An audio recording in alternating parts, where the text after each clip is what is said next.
नमस्कार दोस्तों, welcome back to your own channel Wealth Saga. आज एक्सपायरी के दिन जिस कदर मार्केट फ्लैट रही है, बोरिंग रही है, आई थिंक कई सारे लोग तो सो ही गए होंगे। बात करें टॉप लूजर्स की आज के दिन दोस्तों, आज के दिन मॉर्निंग के समय सबसे ज़्यादा जो टूटने वाले स्टॉक्स थे वो थे आईटी के स्टॉक्स। लेकिन bye the end of the day कुछ स्टॉक्स में रिकवरी आई, लेकिन एचसीएल टेक्नोलॉजी और टेक महिंद्रा फिर भी टॉप 4 लूजर्स का पार्ट रहे। अगर बात करें इसके अलावा जो दो टॉप लूजर थे वो थे axis bank and JSW steel. और टॉप गेनर में कौन थे? TCS was among the top 4 gainer, जिसने कि बाकी सारे आईटी स्टॉक्स में रैली करा के उनको ओवर वैल्यूड करा करके आज प्रॉफिट बुकिंग कराई।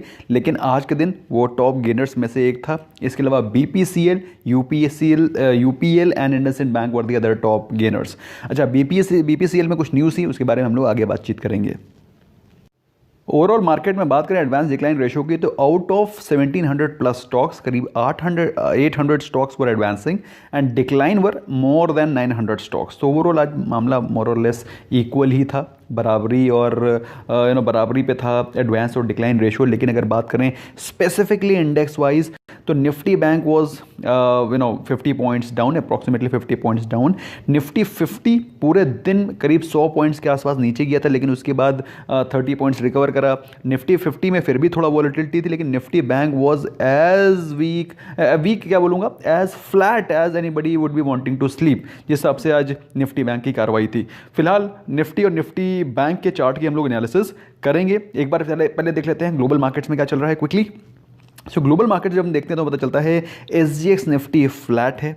बाकी सारे अगर यूरोपियन मार्केट्स को देखें तो वहाँ पर आपको स्लाइट अमाउंट ऑफ तेज़ी दिखाई पड़ रही है। लेकिन यूएस मार्केट में अच्छी खासी तेज़ी है। बिडेन साहब प्रेसिडेंट बन रहे हैं और इसकी हर्षोल्लास के चलते यूएस मार्केट में तेज़ी दिखाई पड़ रही है। अगर निफ्टी के चार्ट पर देखें दोस्तों, तो जो वन डे की कैंडल दिखाई पड़ रही है उसमें आपको दिखाई पड़ रहा है कि आज के दिन उसने 14,500 के लेवल्स को टच किया और वहां से उसने एक रिट्रेसमेंट लिया, वहीं से एक बाउंस बैक दिखाया, अपने अपने ओरिजिनल ओपनिंग पोजीशन के ऊपर क्लोजिंग दी। तो 14,500 के एक स्ट्रॉन्ग सपोर्ट पे उसने 3-4 दिनों से काम कर रहा है, 1 2 3, तो 3 दिनों से 14,500 के लेवल्स बहुत ही इंपॉर्टेंट माने रख रहे हैं मेरे हिसाब से दोस्तों। 14,500 are a very very strong level. RSI के बारे में बात करें, आरएसआई इज अबव 81, जो कि बता रहा है कि निफ्टी इज ओवरबॉट। तो करेक्शन की संभावनाएं बिल्कुल बनी हुई हैं, but at the same time correction होता है, मार्केट गिरती है और उसके बाद फिर से रिकवरी आ जाती है। मैं गिरावट की बात क्यों कर रहा हूं, ये देखिए, दिस वाज द ओपनिंग। आज थोड़ा सा गैप डाउन ओपनिंग हुआ, कल के क्लोजिंग से कंपैरिजन से करें तो कल के क्लोजिंग के कंपैरिजन से थोड़ा सा गैप डाउन ओपन हुआ था, slight amount of gap down. उसके बाद फिर करेक्शन आया और करेक्शन क्या, छोटा सा करेक्शन ऑफ 14,500 के लेवल्स, वहां पे कैंडल्स ने टच किया और वहीं से रिकवरी। तो आप समझ सकते हैं 14,000 के स्ट्रॉन्ग सपोर्ट जोन पे निफ्टी ने वहां से एक वी शेप रिकवरी दिखाई और उसके बाद पूरा दिन हो गया कोई मूवमेंट नहीं। आप देख सकते हैं there was hardly any movement of 30-40 point, जिसमें कि आज पूरे दिन कारोबार होता रहा। कब से? 11 बजे से पूरे end of expiry, weekly expiry, same there was no movement at all within 20-30 points. पूरा का पूरा दिन वेस्ट हो गया। निफ्टी तो फिर भी कम से कम एक उसने वी तो लगाया, लेकिन Nifty bank was absolutely flat. यहां से ये है आज का दिन, यहां से यहां तक। अब आप देखिए, this is the kind of movement which Nifty bank has shown, there hardly any movement, और जो थोड़ा सा मूवमेंट था वो भी by the end of the day recover हो गया। तो there was hardly any movement in Nifty bank as such whole day. अगर बात करें डे की कैंडल पे, तो दोस्तों पिछली जो चार्ट था वो 15 मिनट की कैंडल पे था, ये डे की कैंडल पे, उसमें आप देख सकते हैं जहां पर ओपन हुई है मार्केट वहीं पर क्लोज हो रही है। ऐसा आज नहीं हुआ है, ऐसा कल भी हुआ था, लेकिन कल के दिन वॉलेटिलिटी अच्छी थी। वॉलेटिलिटी के चलते मार्केट में ट्रेड करने के मौके अच्छे थे और हम लोगों ने कल अच्छा खासा पैसा बनाया था। लेकिन आज के दिन कोई मार्केट में अपॉर्चुनिटी ही निकल के नहीं आई। फिलहाल दोस्तों मार्केट में अभी भी स्ट्रेंथ बनी हुई है मेरे हिसाब से। अगर आप निवेशित हैं, निवेशित रहें, बिल्कुल भी टेंशन लेने की ज़रूरत नहीं है। कुछ इंपॉर्टेंट न्यूज़ है, उसके बारे में हम लोग थोड़ा सा फोकस कर लेते हैं। सबसे पहले बात करते हैं दोस्तों मार्केट में पॉजिटिव न्यूज़ क्या है। पॉजिटिव न्यूज़ ये है कि जो बिडेन साहब प्रेसिडेंट बन गए हैं। अब भाई ऐसा उम्मीद है कि हो सकता है स्टिमुलस पैकेज को लेकर के कोई अनाउंसमेंट आ सकता है। अगर आता है तो बहुत ही अच्छी बात है, उसके बारे में कल सुबह मैं आपके साथ वैसे भी डिस्कस करूंगा। तो इस प्रकार का कुछ ऐसे अंदाज़ा है कि हो सकता है कि आज कुछ स्टिमुलस पैकेज को लेकर के कुछ बयान आए। अगर आता है तो I think market will be very very positive tomorrow as well. Sale का जो ओएफएस है, जो लोग भी सेल के ओएफएस के लिए पार्टिसिपेट करना चाहते हैं उनके लिए कल सेल का OFS खुलेगा। मेरे हिसाब से दोस्तों it's not just that great a company और मे बी PSU जिसमें कि आप फुल ज़ील एंड फर्वर के साथ पार्टिसिपेट करें। अगर आप बहुत ही ज़्यादा कन्विंस्ड हैं then you can go head, otherwise अगर मैं आपकी जगह हूँगा या फिर अगर आप पूछें कि मैं कर रहा हूँ कि नहीं कर रहा हूँ, I am not applying for it. तो ये आपका पर्सनल चॉइस है। In case if you want to apply, अगर आप सेल के OFS में अप्लाई करना चाहते हैं तो कल आपके लिए खुला रहेगा और you can participate.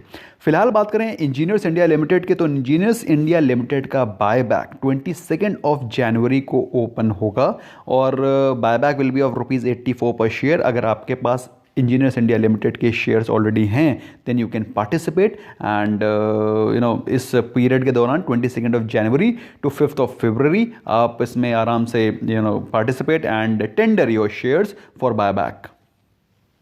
Positive news से चलते हैं दोस्तों, एक बहुत ही अच्छी न्यूज़ आई थी regarding gems and jewellery stock और other gems and jewellery sector. वो न्यूज़ ये थी कि दोस्तों ज्वेलरी स्टॉक्स में एक्सपोर्ट हैं वो दिसंबर में ग्रो कर रहे हैं 6.3%। दोस्तों by the way let me tell you कि जेम्स एंड ज्वेलरी इंडिया का एक बहुत बड़ा सेगमेंट है एक्सपोर्ट्स का, जो कि काफ़ी दिनों से अंडर परफॉर्म कर रहा था, जिसकी वजह से काफ़ी ज़्यादा सूरत में बहुत सारी फैक्ट्रीज़ हैं जो कि जेम्स एंड ज्वेलरी की हैं और वो काफ़ी ज़्यादा इफेक्टेड थी बिकॉज ऑफ दिस लॉकडाउन। अब ये एक्सपोर्ट बढ़ा है, I am sure this will give a boost to the gem and jewellery business. Gujarat में सूरत में बहुत बड़ा कारोबार इस चीज़ का होता है, काफ़ी सारी एक्सपोर्टिंग कंपनीज इससे चलती हैं। मेरे हिसाब से it's a positive news as far as India की मैक्रो इकोनॉमिक्स इज कंसर्न।